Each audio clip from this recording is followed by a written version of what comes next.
ରାଜ୍ୟରେ ଖୋଲିବ ନୂଆ 3ଟି କ୍ଷୀର ପ୍ଲାଣ୍ଟ। ଓମଫେଡ ପାଣି ଚକୋଲେଟ ଚାଷ। ଓମଫେଡ ହେଉଛି ଓଡ଼ିଶାର ଅସ୍ମିତା। ଆଗାମୀ ଦିନରେ ଓମଫେଡକୁ ସୁଦୃଢ଼ କରିବା ସହ କ୍ୱାଲିଟି କ୍ୱାଣ୍ଟିଟିରେ କମ୍ପ୍ରମାଇଜ କରାଯିବନି ବୋଲି ପଶୁ ସମ୍ପଦ ମନ୍ତ୍ରୀ ଗୋକୁଳାନନ୍ଦ ମଲ୍ଲିକ ପ୍ରତିକ୍ରିୟା ରଖୁଛନ୍ତି। ପ୍ଲାଣ୍ଟ ଗୁଡ଼ିକରେ ସିସିଟିଭି ଲାଗିବ।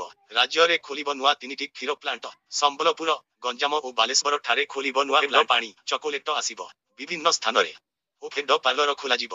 କ୍ଷୀରଧାରା ମିଶନ ପ୍ରତ୍ୟେକ ପଞ୍ଚାୟତରେ ଖୋଲାଯିବ। 20ଟି କ୍ଷୀରଧାରା କେନ୍ଦ୍ର ପଞ୍ଚାୟତରେ ଖୋଲିଛି। ପର୍ଯ୍ୟାୟକ୍ରମେ ଆଉ ଖୋଲିବ। ଓମଫେଡର 2 କୋଟି ବକେୟା ରାଶି ରହିଛି। ନୋଟିସ ପରେ 82 ଲକ୍ଷ ଆଦାୟ ହୋଇଛି। 7 ଦିନ ଭିତରେ ନଦେଲେ ଆକ୍ସନ ନିଆଯିବ। ପୁରୀ ଜଗନ୍ନାଥ ମନ୍ଦିରରେ ଓମଫେଡ ଘିଅ ବ୍ୟବହାର ହେବ। ସପ୍ଲାଇ ଆରମ୍ଭ ହୋଇଛି। ସମସ୍ତ ମନ୍ଦିରରେ ଓମଫେଡ ଘିଅ ବ୍ୟବହାର ପାଇଁ ସମସ୍ତ ଜିଲ୍ଲାପାଳଙ୍କୁ ଚିଠି କରାଯାଇଛି। ଜଗନ୍ନାଥ ମନ୍ଦିରରେ ଦିନକୁ 4 ଟନ୍ ଘିଅ ଆବଶ୍ୟକ ରହିଛି। ପ୍ରତିଦିନ 8ରୁ 10 ଟନ୍ ଘିଅ ଉତ୍ପାଦନ ହେଉଛି। ଓମଫେଡ ସଂସ୍ଥାକୁ ପୁନର୍ଗଠନ କରାଯିବ। ହକ ଆତ୍ମ ଚାଷୀଙ୍କ ପ୍ରୋତ୍ସାହନ ରାଶି 29 କୋଟି 7 ଦିନ ଭିତରେ ଦିଆଯିବ। ଓମଫେଡ ପୋର୍ଟାଲ ଡେଭଲପ କରାଯିବ। ଭୟଙ୍କର ହେଲାଣି ସ୍ଥିତି। ନିଶ୍ୱାସ ନେବାକୁ କଷ୍ଟ ଲାଗିଲାଣି। ଦିଲ୍ଲୀ ପବନରେ ଭରିଗଲାଣି ବିଷ। ଏଠି ନିଶ୍ୱାସ ନେବାକୁ ଲାଗିଲାଣି ଭୟ। ଅଣନିଶ୍ୱାସୀ ହୋଇପଡ଼ିଲେଣି ଦିଲ୍ଲୀ ବାସିନ୍ଦା। ଦିନ ସାରା କୁହୁଡ଼ି ଭଳି ପାଗ। ଚରମସୀମାରେ ପହଞ୍ଚିଲାଣି ପ୍ରଦୂଷଣ। ଲଗାତାର 3 ଦିନ ହେଲା ବାୟୁର ମାନ 400 ଉପରେ ରହିଛି। ଫଳରେ ଆଜି ଲାଗୁ ହୋଇଛି ଗ୍ରାଫ୍ 3 କଟକଣା। ଉଭୟ ପେଟ୍ରୋଲ ଓ ଡିଜେଲ ଉପରେ ଲାଗିଛି କଟକଣା। ପେଟ୍ରୋଲ ଗାଡ଼ି ଚଲାଇବା ବ୍ୟାନ୍ ହୋଇଥିବା ବେଳେ BS4 ଡିଜେଲ ଗାଡ଼ି ଚଲାଇବା ମଧ୍ୟ ବ୍ୟାନ୍ କରାଯାଇଛି। ସେହିଭଳି ଦିଲ୍ଲୀ NCRରେ ଆଜି ପ୍ରାଥମିକ ସ୍କୁଲ ବନ୍ଦ ରଖାଯାଇଛି। ଏହାର କ୍ୱାଲିଟି ଇଣ୍ଡେକ୍ସ 424 ଛୁଇଁଛି। ପ୍ରଦୂଷଣ ଏତେ ଯେ 200 ମିଟର ଯାଏଁ କିଛି ଦେଖାଯାଉନି। ଗ୍ୟାସ ଚାମ୍ବର ପାଲଟିବା ଦିଲ୍ଲୀ NCRକୁ ଏଥିରୁ ଉଦ୍ଧାର ପାଇଁ ଲାଗୁ ହୋଇଛି ଗ୍ରେଡେଡ୍ ରେସପନ୍ସ ଆକ୍ସନ ପ୍ଲାନ୍। ରାଜଧାନୀରେ ଲାଗୁ ହୋଇଛି କଟକଣା। ବନ୍ଦ କରାଯାଇଛି ପ୍ରାଥମିକ ସ୍କୁଲ। ପରବର୍ତ୍ତୀ ନିର୍ଦ୍ଦେଶନାମା ପର୍ଯ୍ୟନ୍ତ ରାଜଧ ଅନଲାଇନରେ ହେବ କ୍ଲାସ୍। ଅନ୍ୟପଟେ ଶୁକ୍ରବାର ଏଠାରେ ଋତୁର ସର୍ବନିମ୍ନ ତାପମାତ୍ରା ରେକର୍ଡ କରାଯାଇଛି। ଜାତୀୟ ରାଜଧାନୀ ଅଞ୍ଚଳ NCRରେ ଗ୍ରେଡେଡ୍ ରେସପନ୍ସ ଆକ୍ସନ ପ୍ଲାନ୍ GSAPର ତୃତୀୟ ପର୍ଯ୍ୟାୟ ପଦକ୍ଷେପ ଶୁକ୍ରବାରଠାରୁ କାର୍ଯ୍ୟକାରୀ ହୋଇଛି। ଶୁକ୍ରବାର ସକାଳ 9ଟା ସୁଦ୍ଧା ଦିଲ୍ଲୀର ହାରାହାରି ବାୟୁ ଗୁଣବତ୍ତା ସୂଚକାଙ୍କ AQI 411 ଗୁରୁତର ରହିଥିଲା, ଯାହା ଗୁରୁବାର ଅପରାହ୍ନ 4ଟାରେ 424 ତୁଳନାରେ ସାମାନ୍ୟ ହ୍ରାସ ପାଇଛି। ଆଇନ ମନ୍ତ୍ରୀଙ୍କ ବଡ଼ ସୂଚନା। ଶ୍ରୀମନ୍ଦିରରେ ଲାଗୁ ହେବ ୟୁନିଫର୍ମ ପଲିସି। ଉଦ୍ଧାର ହେବ ମହାପ୍ରଭୁଙ୍କ ଜବରଦଖଲ ଜମି। ପୁରୀ ଶ୍ରୀମନ୍ଦିରକୁ ନେଇ ଆଇନମନ୍ତ୍ରୀ ବଡ଼ ବୟାନ ଦେଇଛନ୍ତି। ଆଇନମନ୍ତ୍ରୀ ପୃଥ୍ୱୀରାଜ ହରିଚନ୍ଦନ କହିଛନ୍ତି କି, ମହାପ୍ରଭୁଙ୍କ ଜମିକୁ ଜବରଦଖଲ କରି ରଖାଯାଇଥିବା ବେଳେ ତାହା ମନ୍ଦିରର କୌଣସି କାମରେ ଲାଗୁନାହିଁ। ତେଣୁ ଜବରଦଖଲ ହୋଇଥିବା ଜମିକୁ କିଭଳି ଉଦ୍ଧାର କରାଯିବ ତା ଉପରେ ସରକାର ଖୁବ୍ ଶୀଘ୍ର ପଦକ୍ଷେପ ନେବେ। ଏହାସହ ଶ୍ରୀମନ୍ଦିରରେ କାର୍ଯ୍ୟରତ ସମସ୍ତଙ୍କ ପାଇଁ ସରକାର ୟୁନିଫର୍ମ ପଲିସି ଆଣିବାକୁ ଯାଉଥିବା କଥା ସେ ସୂଚନା ଦେଇଛନ୍ତି। କେବଳ ଶ୍ରୀମନ୍ଦିର ନୁହେଁ, ଅନ୍ୟ ମନ୍ଦିରମାନଙ୍କରେ ମଧ୍ୟ ପର୍ଯ୍ୟାୟକ୍ରମେ ୟୁନିଫର୍ମ ପଲିସି ଲାଗୁ ହେବ ବୋଲି ସେ କହିଛନ୍ତି। ଅନ୍ୟପଟେ ଶ୍ରୀମନ୍ଦିରରେ 10,000 କୋଟି ଟଙ୍କା କପର୍ସ ଫଣ୍ଡ ଗଠନ ନେଇ ସୂଚନା ଦେଇଛନ୍ତି ଆଇନମନ୍ତ୍ରୀ। ରାଜ୍ୟର ସମସ୍ତ ମନ୍ଦିରରେ ନୀତିକାନ୍ତି ପାଇଁ ବନ୍ଦୋବସ୍ତ କରାଯିବ। ସରିଲା ଧର୍ମମାସ କାର୍ତ୍ତିକ। ଶ୍ରୀମନ୍ଦିରରୁ ହଟିଲା ପ୍ରବେଶ କଟକଣା। ଶନିବାରଠାରୁ ପୁଣି ଶ୍ରୀମନ୍ଦିରକୁ 4 ଦ୍ୱାରରେ ଶ୍ରଦ୍ଧାଳୁଙ୍କ ପାଇଁ ଖୋଲା ଯାଇଛି।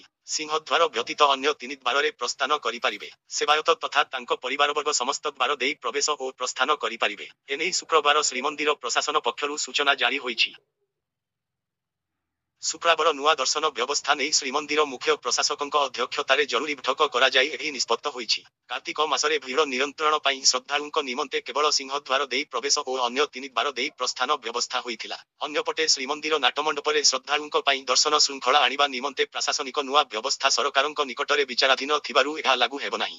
ସରକାରଙ୍କ ସବୁଜ ସଂକେତ ମିଳିବା ପରେ ତଥା ଶ୍ରୀମନ୍ଦିର ପରିଚାଳନା କମିଟିଙ୍କ ପରାମର୍ଶ ଓ ଅନୁମୋଦନ ପରେ ଏହା କାର୍ଯ୍ୟକାରୀ କରାଯିବ ବୋଲି ଶ୍ରୀମନ୍ଦିର ପ୍ରଶାସନ ପକ୍ଷରୁ ସୂଚନା ଦିଆଯାଇଛି।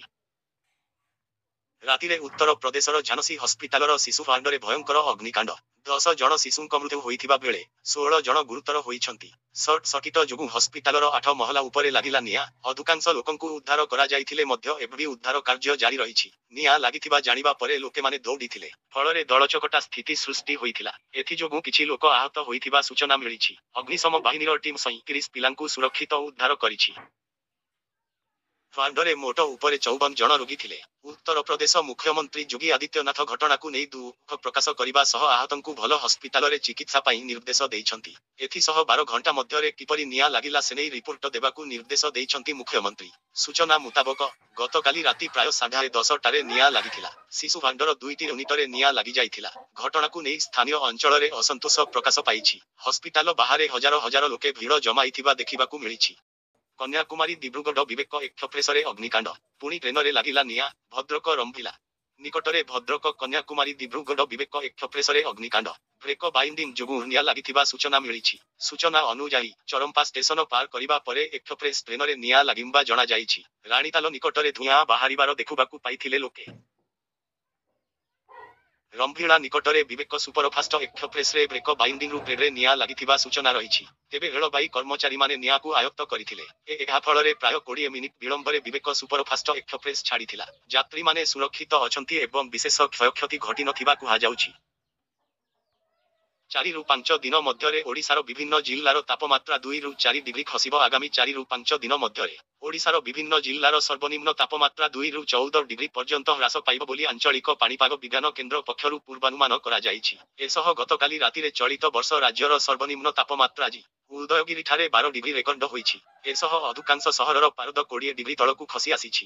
ରାଉରକେଲାରେ 13.9 ଡିଗ୍ରୀ ରେକର୍ଡ କରାଯାଇଥିବା ବେଳେ ଝାରସୁଗୁଡ଼ା ଓ ଅନୁଗୁଳରେ 14.6, ଫୁଲବାଣୀ ଓ ଦାରିଙ୍ଗବାଡ଼ିରେ 15, ସୁନ୍ଦରଗଡ଼ ଜିଲ୍ଲାର କିରେଇରେ 15.4, କେନ୍ଦୁଝରରେ 15.5, କୋରାପୁଟ ଜିଲ୍ଲା ଶିମିଳିଗୁଡ଼ା ଓ ସମ୍ବଲପୁର ଜିଲ୍ଲା ଚିପିଲିମାରେ 15.6, ଭଦ୍ରକରେ 16, ଭବାନୀପାଟଣାରେ 16.8, ସୁନ୍ଦରଗଡ଼ ଓ ବଲାଙ୍ଗୀରରେ 17, ସମ୍ବଲପୁର ଓ କୋରାପୁଟରେ 17.2 ଡିଗ୍ରୀ ଲେଖାଏଁ ରହିଥିଲା।